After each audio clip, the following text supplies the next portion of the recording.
Oh no. Oh no. Stop. Oh gosh. Please don't. Please don't kill the slinger. Okay. It's time to run. Okay. I think now's a good time to come back. We're back, and I'm terrified. I think my slingers are gonna die. I think my warriors are gonna die. I think I fucked up. I'm so scared right now. Um, I keep trying to advance on this barbarian encampment, and they are churning out a stupid number of units. And I'm pretty sure it's because Trajan was they probably scouted out Trajan, and they're trying to send units to him. So I'm getting the backlash as a result of that. But I have to retreat so very desperately. And if I lose this slinger, I'm gonna restart this campaign because it took so much to build them, and I don't want to lose them because of a dumb decision that's partly Trajan's fault. I did, however, just find another tribal village, so that's making me not want to restart a little bit. But on a different note, I may as well talk about why I selected Robert the Bruce. No, it's not because I wanted to do a Scottish accent over the course of this playthrough. It is fun to say Robert the Bruce like a Scotsman, but my real name is Robert. But don't call me that, though. I go by Rob now because it sounds cooler. Makes me feel tough. But besides that, when I was looking through the new Civs, Robert the Bruce, his special building is a golf course. And I thought to myself, why the hell is the golf course a unique improvement? And then I went on Wikipedia, and I'm actually going to do that right now, just so I can read this out to you. Probably should have pulled this up before I started, but it's fine. While the modern game of golf originated in 15th century Scotland, the game's ancient origins are unclear and much debated. Some historians trace the sport back to the Roman game of Panagid. I can't pronounce that, so I'm not even going to try. But long story short, the Scotsman invented the game of golf, and I did not know that, and I thought that was pretty cool. So that's why I picked Robert the Bruce to be my Civ. And we've got a barbarian builder over here that I'm trying to chase down so I can steal him and escort him back to my city. But I guess I should go for the tribal village first. So I'll do that, and hopefully I can find this guy in the fog of war a little bit later. Yeah, I thought that was kind of a cool... Oh! I thought that was kind of cool. But also, I like the concept of Robert the Bruce as a Civ. So he's supposed to be very defensive, and he's supposed to sort of be a protector of the weak, so to speak. So one of his main policies is that if he declares a war of liberation, he gets a big bonus to production for military units. So let's say, for example, Rome destroys Palenque? Let's say Rome destroys this city-state. I can try and take it back, and by declaring a war of liberation, and if I succeed and set them free, not only are other civilizations going to be happy with me because they say, oh, look at that, Robert the Bruce is helping people. It's also going to hurt Rome in the sense that I'm destroying an asset that they spent a lot of resources trying to get. Okay, I'm going to is this a good play? I'm going to move this weak slinger over here on top of this hill. I'm going to move my warrior up one, and I'll fortify until healed. Fortify doesn't take effect until the next turn, but I think this is the right decision for my units.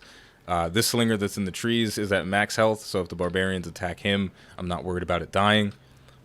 But it looks like they're going for the warriors. But it's a 2 against 1.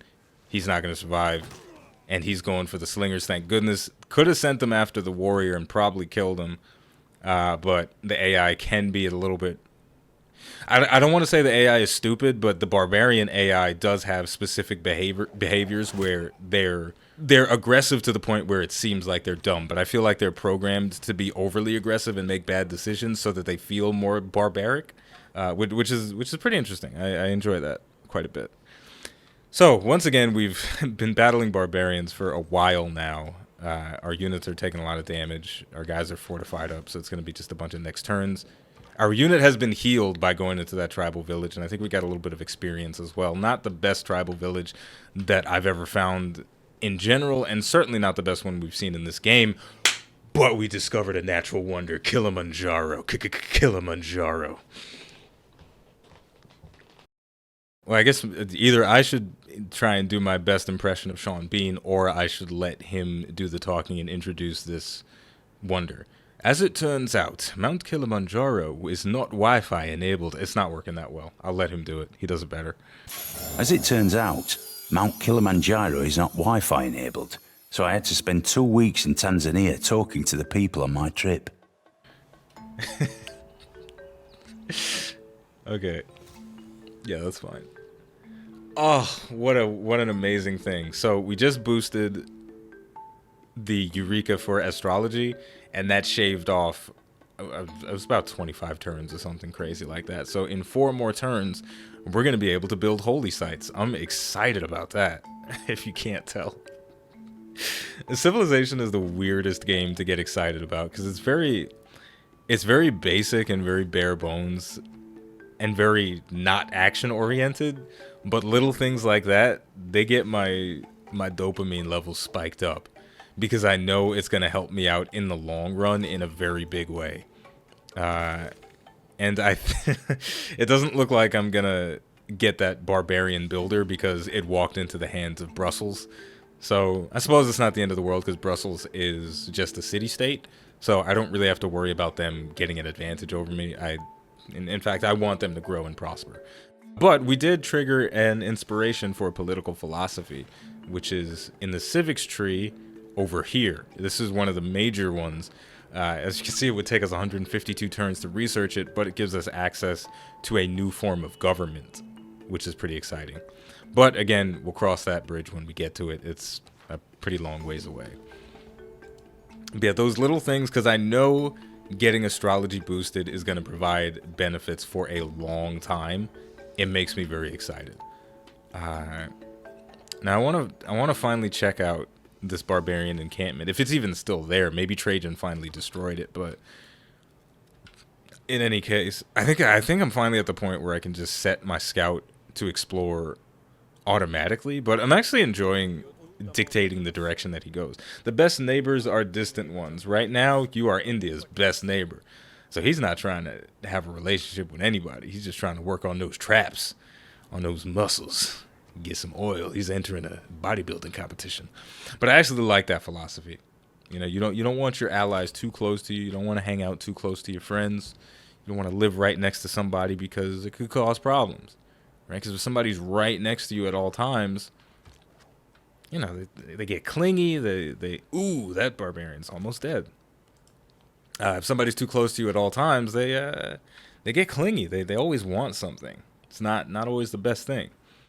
But this is interesting. The barbarian, Trajan did a great job bashing him down, but not good enough. So I'm gonna try and get that encampment for myself. Hopefully he doesn't snipe it with his scout. I think it should be fine though. A physician without a knowledge of astrology has no right to call himself a physician. The reason I'm worried about this barbarian encampment getting sniped by Trajan, if this was a game with actual players, this camp wouldn't have even survived as long as it did. But if I kill it with a slinger, which I'm gonna do, then my slinger does not immediately move into the tile that I just destroyed. So now there's just an empty encampment waiting to be claimed. So if Trajan is the douchebag that I think he is, he's gonna snipe it from me. If he was a real player, he would definitely snipe it from me, which will cause me to declare war on him in a future date. But we'll see. But now that we finished astrology, we can move on to bigger and better things. I would like to shift over to possibly writing, but archery is fascinating. Each camp, pasture, and plantation improvement within 4 tiles of this wonder provides 1 amenity. We don't have any of those, though. The only pasture we'd have is from the sheep. The only plantations are from these bananas.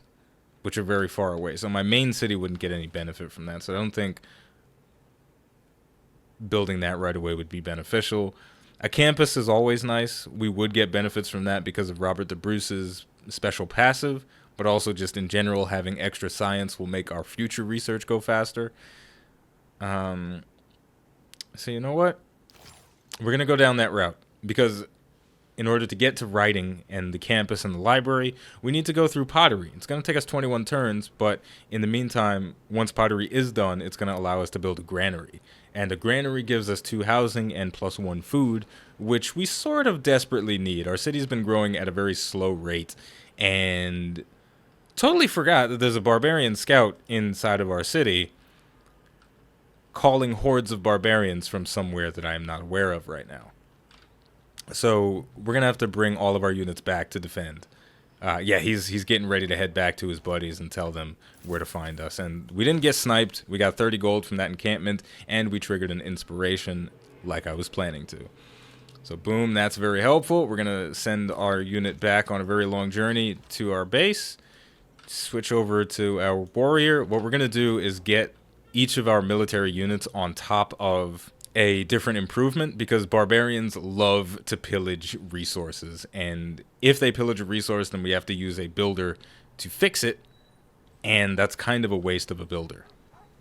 Oh, he's attacking the city. I thought he was just going to pillage it immediately. Why is he just suicided into the city? Okay, I'll take it. I don't know why he decided to do that, but I shouldn't really be complaining. And we got another tribal village. That one gave us 120 gold. We have 694 gold, which is actually pretty close to what we need to build a settler. A settler, as of right now, would take 40 turns to make, but generally speaking, I don't like to build settlers without the colonization civic. But it's going to be a while before we have that. So I'm probably going to end up buying one. Because I'm getting kind of tired of having just one city. But I don't know.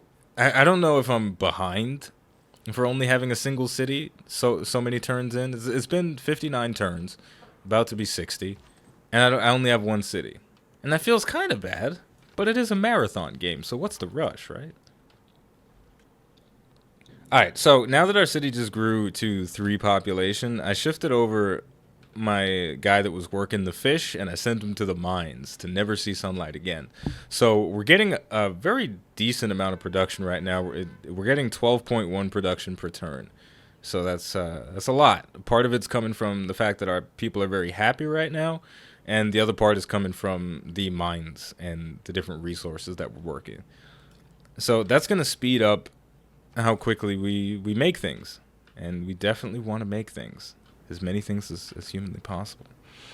You know what? I think since that barbarian scout suicided on our city, I'm going to start exploring a little bit to the south into this desert so that maybe we can find the encampment that he hailed from. That'll be interesting. He might even be right here by Trajan's warrior. That could be what he's fighting. Trajan, what you doing down here, buddy? You fighting somebody? Can't see it. Fog of war too thick. Alright, we just finished building our monument in our city, and I believe it's this little stone statue right here. And what that's doing is increasing our culture generation per turn. And culture is used for civic development. I always call it civic research, but that's not really what it is. The civics tree is just about policy and the different capacities of your city. I don't know. Look, culture makes us learn stuff about civilization faster. So the more culture we have, the faster we can get these very helpful policies like early empire, political philosophy, games and recreation, which is super beneficial for Robert the Bruce. A whole bunch of cool stuff comes from the civics tree. So building the monument early on is beneficial, and building a monument in every single city that you have is beneficial. Now, because we have 3 population, I usually like to build my first settler when I have a population of 3, but I also like to build my first settler when I have early empire. It's a powerful branch on the civic tree that gives you the colonization policy, which increases production towards settlers by 50%. Because as of right now, it would take us 20 turns to get a settler, which is a while, and that bonus is just really nice. So what I'm gonna do is I'm gonna decide to wait, and maybe I'll end up purchasing my first settler with gold because we're slowly creeping up on that 960. We've got 775 right now. But what I'll do instead is I will build a city center. Build a city center? What? Build a holy site. Ooh. Oh no. Decisions.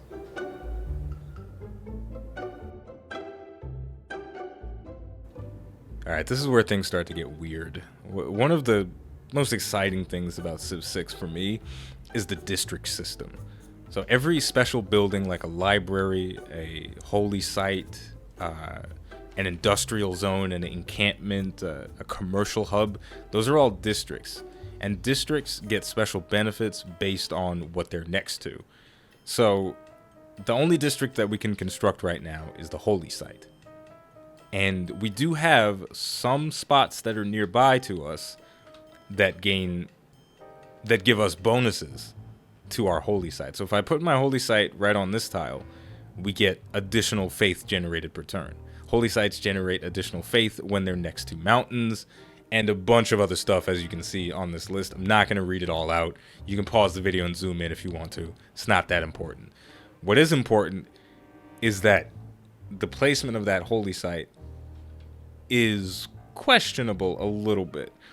Now, because we're right next to another civilization, I think this is Wilhelmina from the Netherlands, if I'm remembering correctly. No, she's Dutch. Dutch is the Netherlands, right? I don't know. Wilhelmina of the Dutch Empire is right next to us. And I don't like that at all.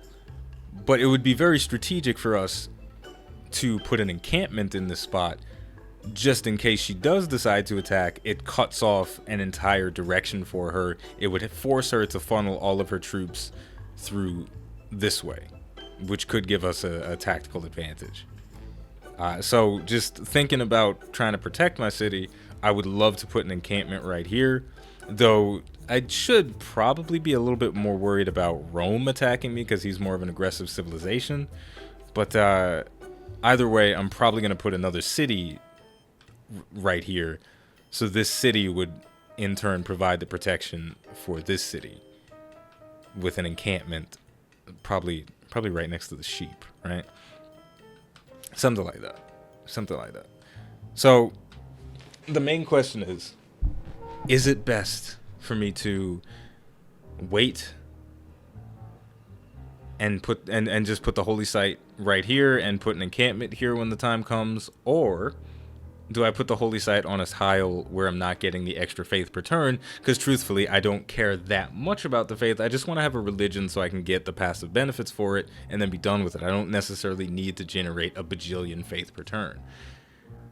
Okay, I've been sitting here for about 15 minutes trying to decide on my optimal placement of the holy site. And I still don't know exactly what I'm going to do. But I think the best course of action is going to be to not spend the money on this tile and continue saving for a settler. Fuck it, this is too good. There, I had to do it. I purchased the tile, I put the holy site down, it's under production, it's going to take 16 turns. Oh my goodness, I need to take a break. But before we do that, we're going to set our units on a bit of an adventure. There's another barbarian camp that popped up, and assuming Trajan is probably going to try and kill it. But if he doesn't, I'm going to be there to kill it instead of him. So I'm going to start my guys on a very long journey, a very long road to the barbarian camp. And when we get there, if it's still up, we'll destroy it and get the gold. If it's not up, then our guys got to stretch their legs a little bit. So we'll go to the next turn. I guess I'll finish foreign trade before we end up the episode, but holy crap, I've never had to think so hard about anything in my entire life. And that in itself is why I enjoy Civilization so much, is it really forces me to think about every single decision that I make. And already it is our fervent desire to tell you just how awful we find you, and we wish your reign to be brief. You're not trading with them. Well, bitch, I don't even know how to make a trader yet. Cut me some slack. But you know what? I guess what I'll do as soon as I finish foreign trade and get a trader is start trading with Wilhelmina, because I would like her to be my friend. She is, she could prove to be a valuable asset just because she likes to trade. So that could be a nice partnership. Especially because I have 3 pearls over here. If I get my second city anywhere near this, that would be pretty beneficial. But I'm probably not. I'm probably going to let my main city expand in that direction. So much to do, so much to think about. I don't know. I've been a little bit rambly, more than usual, in these last couple episodes. But I hope you're still enjoying at the very least, the background noise is kind of entertaining, right? Maybe just put this on to go to sleep. You know, you listen to my silky smooth voice and then occasional Sean Beanery going on. That's the positive aspect of trade, I suppose. The world gets stirred up together. So we finished foreign trade. There we go. We now have access to a trader. I'm not going to change any of the policies. Maritime industries plus 100% production towards naval units. Don't need it right now. Plus 2 gold from trade routes. Also don't need it right now. Oh, this is actually pretty interesting. As our civic knowledge grows, so do our methods of governance. Furthering this endeavor will allow us to appoint a governor to strengthen our power in our cities. Governors will greatly improve the loyalty of the city they are in and give it bonuses based on what promotions you choose for them. To appoint new governors or promote existing ones, we need governor titles. Titles? Titles. Our main source of governor titles is to complete particular civics. So, tell me more. Not reading all of this right now. Holy crap, but this is another really fascinating part about the Rise and Fall expansion, and I don't want to get too much into it because we don't actually have a governor yet.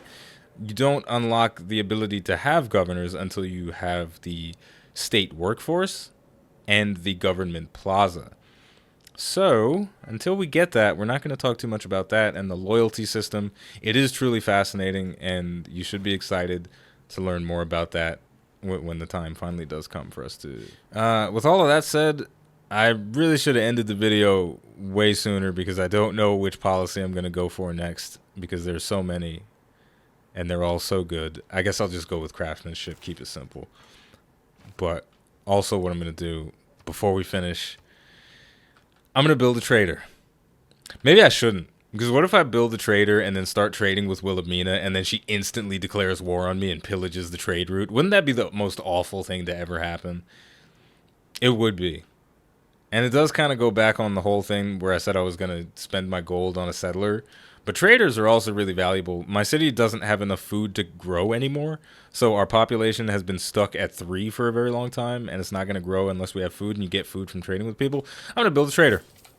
I'm going to go to the next turn, and then I'm going to send the trader over to Wilhelmina. Hopefully that'll make her happy. But I think what she means by she wants to trade is that she wants to trade resources and not specifically a trader. But I'm going to send her a trader anyway. Maybe it'll make her... Oh, I can't even... Why can't I trade with her? Well, that kind of stinks.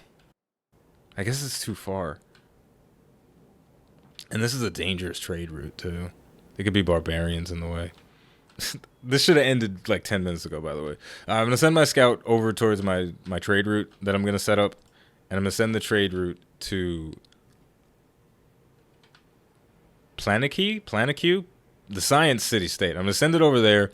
Hopefully it doesn't get pillaged. Our knowledge of currency increased because of the trade route. I legitimately do not want to stop playing Civ because I love this game so freaking much. But I do have to stop. I don't have to stop. I'm going to keep going.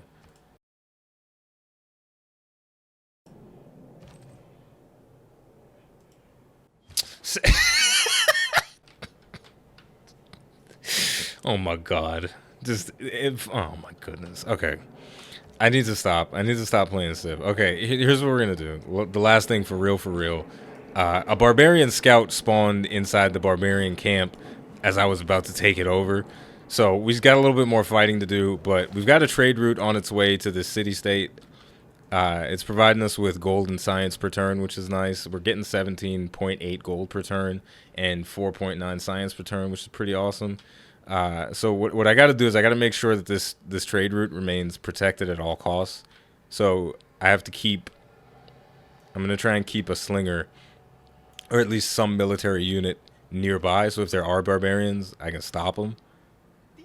And already, leave me alone, Macedon. How do you intend to grow your empire if you refuse to fight for your people? Macedon likes a dude that roughs people up. He wants a fighter on his side, or he'll kill you.